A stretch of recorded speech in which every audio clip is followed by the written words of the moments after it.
The night before April 25, 1915, the waters of the Dardanelles shivered under a moonless sky while hundreds of wooden landing craft bobbed like silent predators.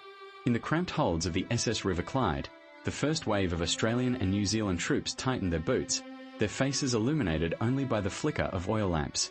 What would happen when those men finally stepped onto the cliffs of Gallipoli? The answer would reshape empires, forge legends, and leave a scar that still haunts the peninsula today. Within the first 2 minutes of this story, you will learn why the Allied command, convinced that a swift amphibious strike could force the Ottoman Empire out of the war, chose a narrow, heavily defended shoreline, and how that decision ignited a conflict that lasted 8 brutal months.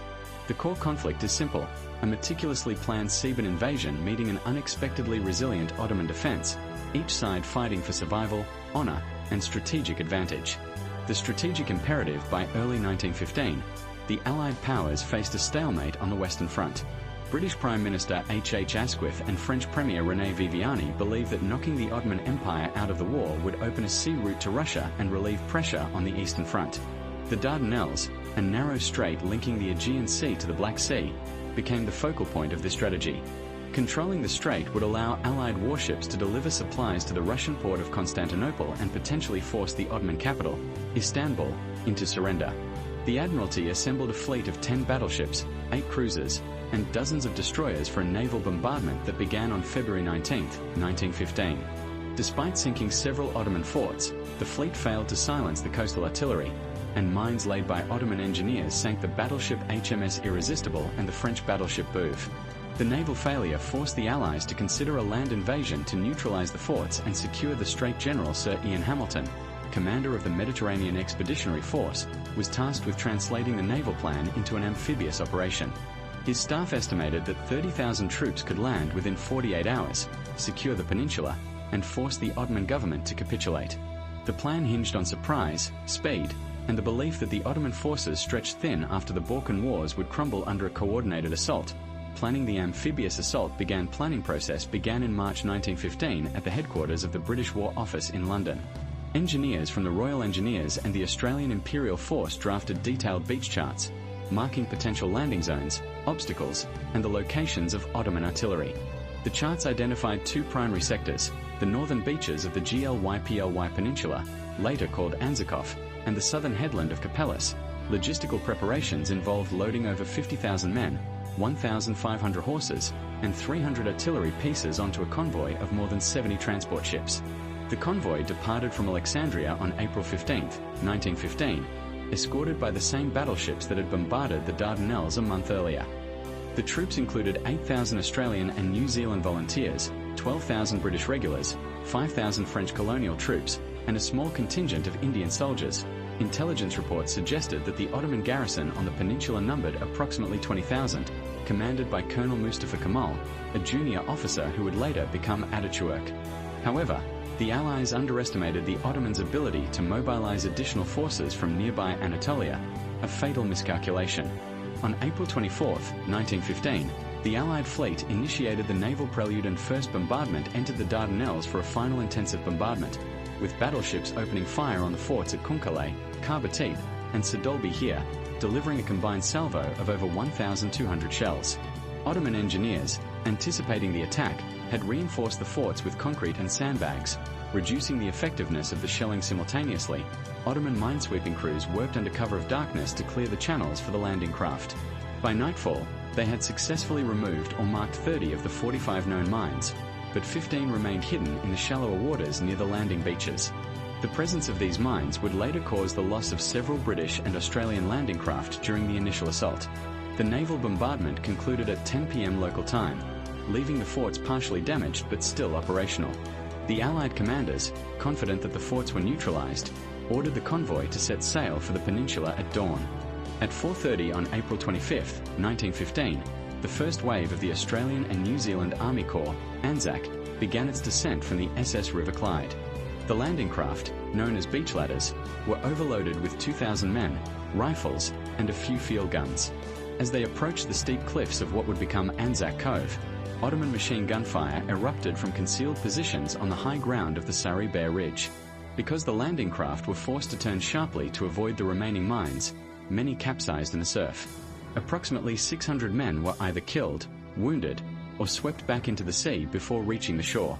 The survivors scrambled up the narrow, rocky beach, forming a disorganized line that stretched only 200 meters along the shoreline. Colonel William Birdwood, commander of the ANZAC forces, ordered a rapid consolidation of the beach within 2 hours. The ANZAC troops established a tenuous perimeter that extended to the headland known as Lone Pine. However, the Ottoman defenders, now reinforced by units under Mustafa Kemal, launched a counterattack that pushed the ANZAC line back toward the beach, creating a chaotic melee that lasted until nightfall. The landing at ANZAC Cove revealed 3 critical failures: inadequate reconnaissance of the terrain, insufficient suppression of Ottoman fire, and the inability to secure the high ground that overlooked the beach. These failures set the stage for a prolonged stalemate. Hellese, while ANZAC forces struggled on the northern coast, a second wave targeted the southern tip of the peninsula. At 5 o'clock on April 25, 1915, the British 29th Division, the Royal Naval Division, and French troops began disembarking at 5 beaches designated V, W, X, Y, and Z. Beach V, near the village of Sedolbahir, was the primary objective because it offered a direct route to the Ottoman forts. The Ottoman defenders at Cape Hellese had prepared a series of interlocking fields of fire, reinforced by barbed wire and artillery positioned on the heights of the Ocho Baba Ridge as British troops advanced across shallow sand, encountering barrage of rifle fire and shell fragments. The 29th Division suffered approximately 2,000 casualties, including the loss of its commanding officer, Major General Alma Hunter Weston, who was wounded and evacuated. Despite the heavy losses, the British managed to capture the first line of Ottoman trenches on Beach W. However, subsequent attempts to push inland toward the Ocho Baba Ridge were repelled by well-coordinated Ottoman counterattacks. By the end of the day, the Allies had secured a fragmented foothold along the southern coastline but failed to achieve a breakthrough toward the interior. The Cape Hellese landing demonstrated the difficulty of moving troops across exposed beaches under fire and highlighted the importance of artillery support, which the Allies had underestimated due to the belief that naval bombardment would neutralize the Ottoman guns. The Ottoman counteroffensive began within 24 hours of the landings. Drawing on reserve units for the 19th Division and local militia, Kemal positioned his forces on the high ground of the Saribert Ridge, overlooking both ANZAC Cove and the southern beaches. He ordered a series of night raids aimed at disrupting Allied supply lines and preventing the establishment of a continuous front. On April 27, 1915. Ottoman troops launched a coordinated assault on the ANZAC position at Lone Pine.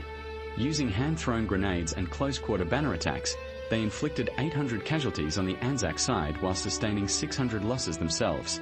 The attack forced the ANZAC troops to retreat further inland, consolidating their positions around the high ground of Tunak Baya. Simultaneously, Ottoman artillery units repositioned to fire upon the British supply depots at Cape Hellese.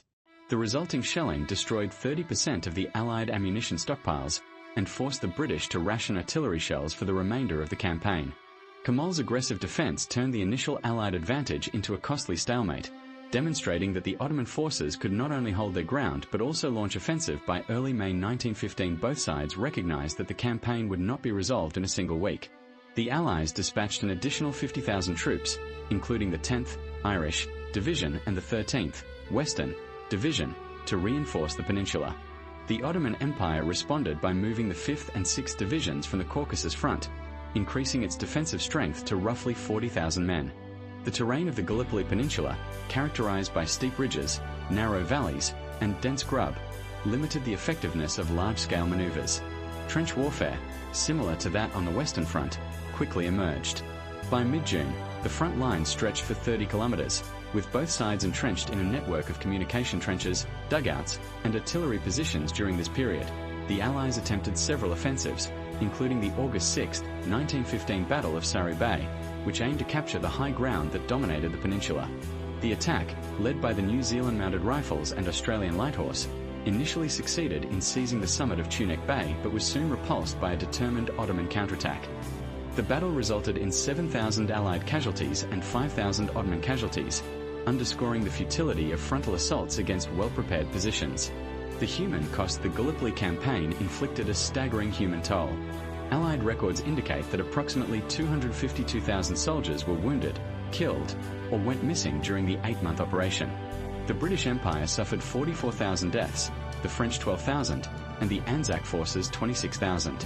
Ottoman casualties are estimated at 250,000, including 86,000 killed and 115,000 wounded, according to Ottoman military archives, disease compounded the battlefield losses. Dysentery, typhus, and malaria spread rapidly in the unsanitary trench conditions, accounting for an additional 30,000 Allied deaths. Ottoman medical services, strained by limited supplies, reported similar rates of disease-related mortality. The psychological impact was equally profound. Letters from soldiers described the constant roar of artillery, the smell of cordite, and the sight of comrades falling in the mud. The shared trauma forged a collective memory that continues to shape national identities in Australia, New Zealand, Turkey, and the United Kingdom. Aftermath by December 1915, the strategic situation had become untenable for the Allies. The naval blockade of the Dardanelles had failed to force Ottoman surrender, and the High Command recognized that further assaults would only increase casualties. General Hamilton received orders to evacuate the peninsula. The evacuation, executed between December 19th and January 9th, 1916, became one of the most efficiently managed withdrawals of the war. Using a combination of silent night movements, concealed boats, and decoy artillery fire, the Allies removed approximately 100,000 troops without a single fatality caused by enemy fire. The last soldiers left the southern beach of Cape Helles on January 9, 1916, marking the end of the Gallipoli campaign die and the political arena. The failure at Gallipoli contributed to the resignation of British First Lord of the Admiralty Winston Churchill in May 1915.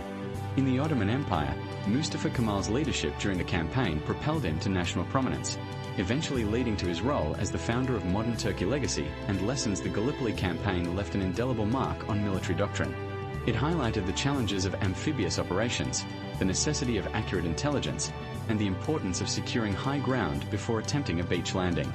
Modern amphibious assaults, such as the Normandy landings in 1944, incorporated lessons learned from Gallipoli, including the use of specialized landing craft, pre-landing bombardment coordination, and the establishment of beachheads with rapid logistical support. Culturally, the campaign is commemorated annually on April 25th as ANZAC Day in Australia and New Zealand, a day of remembrance that honors the sacrifice of the original landing forces. In Turkey, the event is known as Çanakkale Zafari, the victory of Çanakkale, celebrated as a defining moment of national resilience. The story of the Gallipoli disembarkation remains a powerful reminder that strategic ambition, when divorced from realistic assessment of terrain, enemy capability, and logistical constraints, can lead to costly stalemate. Yet it also illustrates how adversity can forge enduring national narratives and drive innovation in military practice. If you found this deep dive into the Gallipoli campaign compelling, subscribe to Stunning Revelations for more meticulously researched histories that uncover hidden forces shaping our world.